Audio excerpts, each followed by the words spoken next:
রাহমাতাল লিল আলামিন দুনিয়া থেকে কিভাবে বিদায় নিয়েছেন। সরকারে কায়নাত ইন্তেকালের আগ মুহূর্তে নবী আমার অসুস্থ হয়ে যান। নবীজি যখন অসুস্থ হয়ে যান, জ্বরে আক্রান্ত হয়ে যান, 11 হিজরিতে একদিন ওনার খাদেম আবু মুহাইমা, আবু মুহাইমাকে তিনি বলতেছেন, আল্লাহ রাব্বুল আলামিন আমাকে কবরস্থানে গিয়ে কবরবাসীদের জন্য ইস্তেগফার করার হুকুম দিয়েছেন আল্লাহ পাক। এ আবু মুহাইবা, চলো আমার সঙ্গে, তুমি চলো আবু মুহাইবা, তুমি আমার সঙ্গে চলো। সরকারে কায়নাত নবী আমার আবু মুহাইবাকে সঙ্গে লইয়া জান্নাতুল বাকরির ভিতরে চলে গেলেন। জান্নাতুল বাকরির ভিতরে যাওয়ার পর কবরবাসীদের লক্ষ্য করে সালাম দিলেন, আসসালামু আলাইকা ইয়া আহলাল কুবুর, আসসালামু আলাইকুম ইয়া আহলাল কুবুর। কবরবাসীদেরকে নবী আমার সালাম দিলেন, কবরবাসীদের জন্য নবী আমার দোয়া করলেন, ইস্তেগফার করলেন। নবী আমার জান্নাতুল বাকরির ভিতর ইস্তেগফার করেন। আর আবু মুহাইবাকে বলে, আবু মুহাইবা রে, রব্বে করিম আমাকে দুনিয়ার খাজানা দান করেছেন, পুরা পৃথিবী আমার হাত, পৃথিবীর সমস্ত সম্পদ আমার হাত। আল্লাহ পাক পৃথিবীর নিয়ামত ভোগ করার পর এরপর আমাকে যে নিয়ামত দেবেন, চিরস্থায়ী জান্নাত, এই নিয়ামত আমাকে দান করবেন। আবু মুহাইবা বলে, নবী আপনি দুনিয়ার এই গুচ্ছিত সম্পদগুলো আপনি গ্রহণ করেন, এরপর আপনি জান্নাতকে প্রাধান্য দিন। আল্লাহর নবী বলে, মুহাইবা রে শোনো, এই দুনিয়ার পার্থিব জগতের এই নিয়ামতের চাইতে আমি মুহাম্মদুর রাসূলুল্লাহ জান্নাতটাকে গ্রহণ করেছি, কারণ আমার আল্লাহ আমাকে ইখতিয়ার দিয়েছেন দুনিয়ার ভিতরে। আমি চাইলে দীর্ঘদিন বাঁচতে চাইলে আল্লাহ পাক আমাকে দীর্ঘদিন বাঁচা রাখবেন। আমার মৃত্যু কখন হবে? আমি যদি মৃত্যু চাই তাহলে মৃত্যু হবে, আর মৃত্যু যদি না চাই তাহলে আমার মৃত্যু হবে না। আল্লাহ পাক আমাকে ইখতিয়ার দিয়েছেন। এ আবু মুহাইবা রে, আল্লাহ পাক আমাকে ইখতিয়ার দিয়েছেন। আবু মুহাইবা বলে যে নবীজি সাল্লাল্লাহু আলাইহি ওয়াসাল্লাম এরপরে জান্নাতুল বাকিতে ইস্তেগফার করে বের হয়ে চলে আসছেন। এই কথার মাধ্যমে এটাই প্রমাণ হয় নবী আমার দুনিয়াতে থাকবেন না। আবু মুহাইবার কাছে সংবাদ দিলেন। প্রিয় ভাইরা আমার, সরকারে কায়নাত নবী আমার এই রবিউল আউয়াল মাসের 12 তারিখে ফজরের নামাজ জামাতের সঙ্গে পড়ার পর সরকারে কায়নাত নবী আমার আম্মা জান আয়েশা রাদিয়াল্লাহু তাআলা আনহার কাঁধের উপরে মাথা রেখে সরকারে কায়নাত নবী আমার অচেতন হয়ে যান। নবীর ইন্তেকালের সময় আমার নবীর নামাজের দায়িত্ব দেন, এ আবু বকর তুমি নামাজ পড়াও। আবু বকরকে হুকুম দেওয়া হলো। আবু বকর রাদিয়াল্লাহু তাআলা আনহু তিনি নামাজ পড়াইলেন, জামাতের সঙ্গে নামাজ পড়ান। আবু বকর সিদ্দিক রাদিয়াল্লাহু তাআলা আনহুর মাধ্যমে জামাতের সঙ্গে নামাজের হুকুম হয়। এরপরে ওমরে ফারুক নামাজের ডিউটি করেন। আল্লাহর নবীর ইন্তেকালের শেষ মুহূর্ত কথা ছিল আসসালাত আসসালাত। এই উম্মতে মুহাম্মাদি তোমরা নামাজটাকে যত্ন সহকারে ধরে রাখবা, আর তোমাদের দাস দাসী যারা আছে তাদের তোমরা হক আদায় করবা, তাদের সঙ্গে কোনো সময় জুলুম করতে পারবা না। নবীজির ইন্তেকালের সময় এমন সূরত হলো, আম্মা জান আয়েশা রাদিয়াল্লাহু তাআলা আনহা বর্ণনা করেন, সরকারে কায়নাত একদিন আমার ঘরে আসলেন। ওই দিন আমার প্রচন্ড পরিমাণ মাথা ব্যথা ছিল। মাথা ব্যথার কারণে আমি আমার কপালের ভিতরে পট্টি লাগাইলাম, আমি অসুস্থ। সরকারে কায়নাত রাহমাতাল লিল আলামিন আমার ঘরে আসলেন। আসার পর সমস্ত স্ত্রীদেরকে জমা করলেন, এক জায়গায় জমায়েত করলেন। জমায়েত করার পর নবী বললেন, আমার সহধর্মীরা শোনো, আমি তো প্রত্যেকের ঘরে গিয়ে প্রত্যেক স্ত্রীর হক আমি আদায় করতে পারবো না। আমি এখন অসুস্থ হয়ে পড়েছি। আমি আমার প্রিয়তমা স্ত্রী আয়েশার ঘরটাকে আমি নির্বাচন করতে চাই। এখানে আমি তার কাছ থেকে সেবা নিতে চাই। তোমরা কি বলো? স্ত্রীদের পরামর্শ অনুযায়ী আমার নবী আম্মা জান আয়েশা রাদিয়াল্লাহু তাআলা আনহার ঘরে আশ্রয় নেন। আম্মা জান আয়েশা রাদিয়াল্লাহু তাআলা আনহা বলেন, একদিন নবী আমার এই জায়গায় আমি কিভাবে সেবা করব, সেবা করতেছিলাম। একদিন নবী আমার এই সোমবারের দিন সকালবেলায় ফজরের নামাজ পড়ার পর ওই দিন নবী আমার কাঁধের উপর মাথা রাখছেন। মাথা রাখার পর রাহমাতাল লিল আলামিনের জবান দিয়ে মুখ দিয়ে এক ফোঁটা শীতল পানি বের হয়, আর এটা আমার বক্ষ দেশে পড়ে। যখন আমার বুকের উপরে পড়ে, আমার নবীর মাথাটা হলো আমার কাঁধে। রাহমাতাল লিল আলামিন মুখ থেকে এক ফোঁটা লালা ছেড়ে দিয়েছেন। এমন সময় আমার দিলটা কেমন যেন হয়ে গেল। রাহমাতাল লিল আলামিন সঙ্গে সঙ্গে তিনি অচেতন হয়ে গেলেন। রাহমাতাল লিল আলামিনকে লইয়া আমি শুয়ায়া দিলাম। আম্মা জান আয়েশা রাদিয়াল্লাহু তাআলা আনহা বলেন, আমি শুয়ায়া দেয়া চাদর দিয়ে যখন ঢেকে দিলাম, এমন সময় হযরতে ওমর আর মুগীরা বিন শুবা দুইজন আমার দরজার সামনে আসছে। আসার পরে বলতেছে, আম্মা জান আয়েশা রাদিয়াল্লাহু তাআলা আনহা, আমি কি আপনার ঘরে আসতে পারি? আমরা কি আপনার ঘরে আসতে পারি? আম্মা জান আয়েশা বলেন, আপনারা আসেন। আসার পর রাসূল আরবি সাল্লাল্লাহু আলাইহি সাল্লাম শুয়ে আছেন। হযরতে ওমর ফারুক চাদরটাকে উঠাইছেন। চাদরটা উঠায়া দেখে নবী আমার শুয়ে আছে। ওমরে ফারুক ভাবলেন অচেতন হয়ে আছে। মুগীরা বিন শুবা তিনি ভাবেন নবী মনে হয় নাই, এটা মনে মনে ধারণা। ওমরে ফারুক বলে গভীর অচেতনে আছে নবী আমার। দুইজন দেখার পর দরজার কাছে যখন চলে আসছে, এমন সময় মুগীরা ডাক দিয়ে বলে,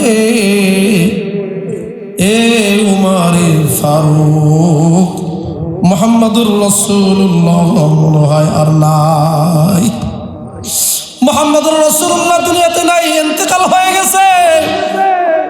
উমর বলে, এ মুগীরা, আল্লাহর নবী সমস্ত মুনাফিকদেরকে খতম করার আগে আল্লাহর নবীর ইন্তেকাল হবে না রে মুগীরা। তুমি মিথ্যা বলো না, বানোয়াটি কথা তুমি ছড়াও না। উমরে ফারুক মুগীরাকে ধরে, এমন কথা তুমি বলো না, আল্লাহর নবী এখন গভীর অচেতনে আছে। এই কথা উমরে ফারুক তিনি মুগীরাকে বলতেছে। হযরত মুগীরা রাদিয়াল্লাহু তাআলা আনহু। প্রিয় ভাইরা আমার, হযরত উমরে ফারুক যখন ঘর থেকে বের হয়ে আসছেন, এমন সময় সিদ্দিক আকবর ঘরের ভিতরে ঢুকছেন। এ আয়েশা আম্মা জান, তোমার কাছে কি আমি আসতে পারি? আয়েশা বলে, হুজুর আসেন। হযরতে সিদ্দিক আকবর গেলেন, বাবাকে দেখার সুযোগ করে দিলেন। হযরতে সিদ্দিক আকবর নবীজির চেহারা থেকে যখন কাপড়টা সরাইছেন, সরানোর পর হযরতে আবু বকর বলে, বাল্যবন্ধু আমার, ও বাল্যবন্ধু, ও নবিয়া, ও খলিলা, ও সফিয়া, ও আল্লাহর নবী, ও আল্লাহর বন্ধু, আমার বাল্যবন্ধু আল্লাহর রাসূল মৃত্যু মানুষের একবারই হয়, মৃত্যুর স্বাদ আপনি গ্রহণ করেছেন, আপনাকে আর কখনো মৃত্যু স্পর্শ করবে না। আল্লাহু আকবার বলেন। সিদ্দিক আকবর এইভাবে নিজেকে সান্ত্বনা নিয়েছে। প্রিয় ভাইরা আমার, রাহমাতুল লিল আলামিনের মৃত্যুর সংবাদ যখন ছড়িয়ে পড়ে, নবী আমার নাই, মক্কা মদিনায় পুরা নিস্তব্ধতার অনামিশা নেমে আসে। নবী নাই, সাহাবায়ে কিরাম সবাই মারা দাঁড়ায় গেছেন। কি বলে নবী নাই? নবীর ইন্তেকাল হয়ে গেছে। কয় হ্যাঁ, নবীর ইন্তেকাল হয়ে গেছে।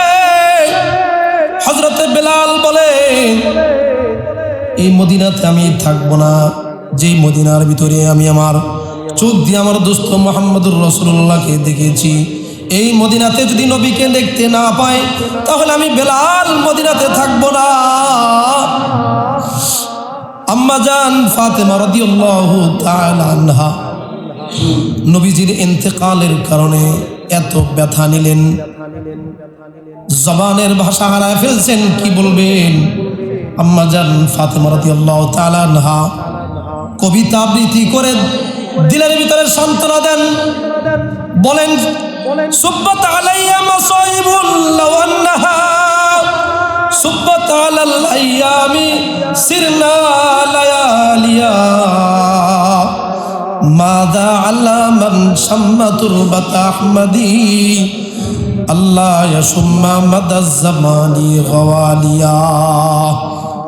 আম্মা জান ফাতেমা বলেন, সুব্বাত আলাইয়া মাসাইবুল লাও আন্নাহা, নবীজির ইন্তেকালের কারণে আমার যে বিপদটা সামনে এসেছে, এই বিপদটা যদি দিনের উপর আসতো, দিন রাতে পরিণত হয়ে যাইত। আল্লাহ পাক আমাকে যে বিপদে লিপ্ত করলেন, এই বিপদটা যদি দিনের উপর আসতো, দিন রাতে পরিণত হয়ে যাইত। আম্মা জান ফাতেমা বলেন, মাযা আলা মান শাম্মা তুরবাত আহমদি আল্লাহ ইয়াশুম্মা মাদাজ জামানি গাওয়ালিয়া। ওই যারা মুহাম্মদুর রাসূলুল্লাহর কবরের মাটির ঘেরান শুকেছো, তারা যদি জীবনে কোনোদিন গওয়াল নামক আতর ব্যবহার না করো, তাহলে তার কোনো যায় আসে না, তার কোনো আফসোস নাই। মুহাম্মদুর রাসূলুল্লাহর কবরের মাটি যারা শুকেছে, তাদের কোনো আফসোস নাই। মুহাম্মদুর রাসূলুল্লাহর কবরের মাটি এমন ঘ্রাণ যে ওই গওয়াল নামক আতর না শুকলে তার কোনো আফসোস আর হবে না। আল্লাহু আকবার বলেন। পুরা কে বাদ মেরি মুশতে খাকে পাস মুরাদ, পুরা কে বাদ মেরি मुश्ताक़ा के पस मुराद करे हुजूर के रौज़ा के आस पास निसार गुंबदे क़दरा दिखा दे रौज़ाए अतहर मुझे दरमियाने क़ब्र मिंबर गिरगिराने दे मुझे रोज़ाए अक़दस दिखा कर, रोज़ाए अक़दस दिखा कर इश्क़ में दीवानावार मिसल अबू बकर उमर उस्मान व अली या रब मुझे दिखा दे इलाही मदीना, ओ कैसी बस्ती है कि जिसमें रातों दिन तेरी रहमत बरसती है। আমার ভাইরা, রাহমাতাল লিল আলামিন সাল্লাল্লাহু আলাইহি ওয়াসাল্লাম সোমবারের দিন ফজরের নামাজ জামাতের কায়েম করার পর আল্লাহর নবী দুনিয়া থেকে বিদায় নিয়ে চলে যান। বলতেছিলাম, সিদ্দিক আকবর নবীকে দেখার পর যখন বের হয়ে আসার পর উমরে ফারুক খোলা তরবারি নিয়ে দাঁড়ায় আছে। যে বলবে নবী মারা গেছেন, তার কাল্লাটাকে টুকরা করা হবে। মুনাফিকদের খতম না হওয়া পর্যন্ত নবীর ইন্তেকাল হতে পারে না। আবার নবী মারা যান নাই,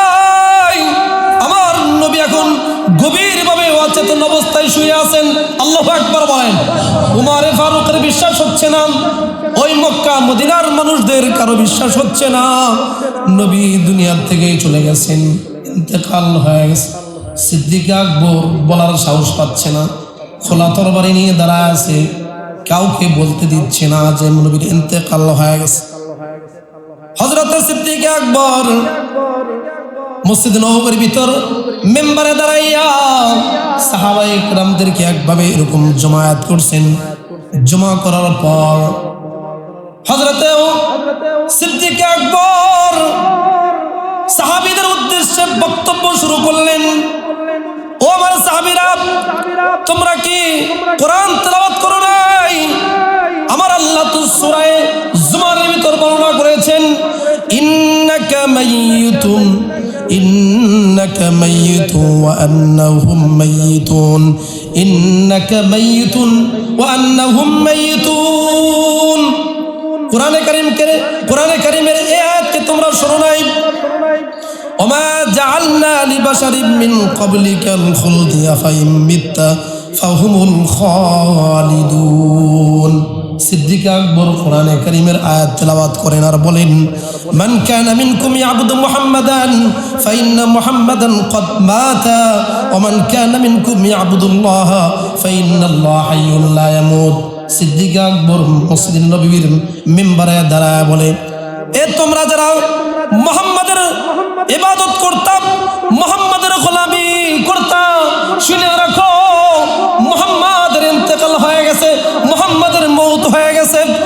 আর তোমরা যদি মুহাম্মাদের আল্লাহ, মুহাম্মাদের স্রষ্টা, মুহাম্মাদের খালেক, তার যদি তোমরা ইবাদত বন্দেগী করো, ওমান কানা মিনকুম ইয়াবুদুল্লাহ, তোমাদের মধ্যে যারা আল্লাহর ইবাদত বন্দেগী করে, ফাইন্নাল্লাহা হাইয়্যুন লা ইয়ামুত, আল্লাহ হলেন চিরঞ্জীব, আল্লাহর কখনো মৃত্যু হয় না। আল্লাহর কি মৃত্যু হয়? এইভাবে ওমর সিদ্দিক আকবর সাহাবায়ে কেরামদেরকে বুঝাইলেন। ওই জায়গায় ওমরে ফারুক তরবারিটাকে ঘিরে বসেছিলেন। হযরতে ওমরে ফারুকের জবান থেকে এই বক্তব্যগুলা শুনতেছিলেন। এ তোমরা কি শোনো নাই? আল্লাহ বলেন, ওমা মুহাম্মাদুন ইল্লা রাসূল ক্বাদ খালাত মিন ক্বাবলিহির রাসূল আফাইম মাতা কুতিলা ক্বালাবতুম আলা আকাবিকুম ওয়া মান ইয়ানকালিব আলা আকিবাইহি ফালাই ইয়াদুরুল্লাহা শাইআ ওয়া সাইয়াজিল্লাহু শাকিরিন। হযরতে আবু বকর এই আয়াত তেলাওয়াত করে মানুষদেরকে বুঝান, ও আমার সাহাবীরা, আল্লাহ তো বলছেন মুহাম্মাদুর রাসূলুল্লাহ তো একজন রাসূল, মুহাম্মদ তো একজন রাসূল, আর মুহাম্মাদের পূর্বে তো অনেক রাসূল এই দুনিয়া থেকে চলে গেছে, কেউ দুনিয়াতে থাকে নাই। আফা ইম্মা তাও কুতিলাম কলাবুতুম, মুহাম্মদ যদি মারা যায় অথবা তাকে হত্যা করা হয়, এ তোমরা কি মুহাম্মাদের দিনটাকে ছেড়ে তোমাদের ধর্মে কি আবার ফিরে যাবে নাকি? এইভাবে সিদ্দিক আকবর বুঝাইলেন, মুহাম্মদুর রাসূলুল্লাহর ইন্তেকাল হয়েছে।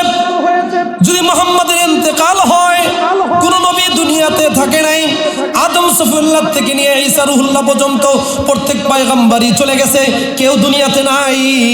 এই দুনিয়ার জমিনে যদি কেউ থাকতো, আম্মা জান আয়েশা রাদিয়াল্লাহু তাআলা আনহা বলেন, মুহাম্মদুর রাসূলুল্লাহ কিয়ামত পর্যন্ত জীবিত থাকতো। সুবহানাল্লাহ, সুবহানাল্লাহ বলেন। প্রিয় ভাইরা আমার, মুহাম্মদুর রাসূলুল্লাহর কারণে আল্লাহ পাক আসমান আর জমিন তৈরি করলেন, 18,000 মাখলুকাত তৈরি করলেন, সমস্ত রাসূলদেরকে তৈরি করলেন, সব নিয়ামত একমাত্র মুহাম্মদুর রাসূলুল্লাহকে তৈরি করলেন। আম্মা জান আয়েশা এই জন্য বলছেন, দুনিয়ার জমিনে যদি কেউ বেঁচে থাকতো তাহলে মুহাম্মদুর রাসূলুল্লাহ কিয়ামত পর্যন্ত দুনিয়াতে বেঁচে থাকতো। আল্লাহু আকবার বলেন।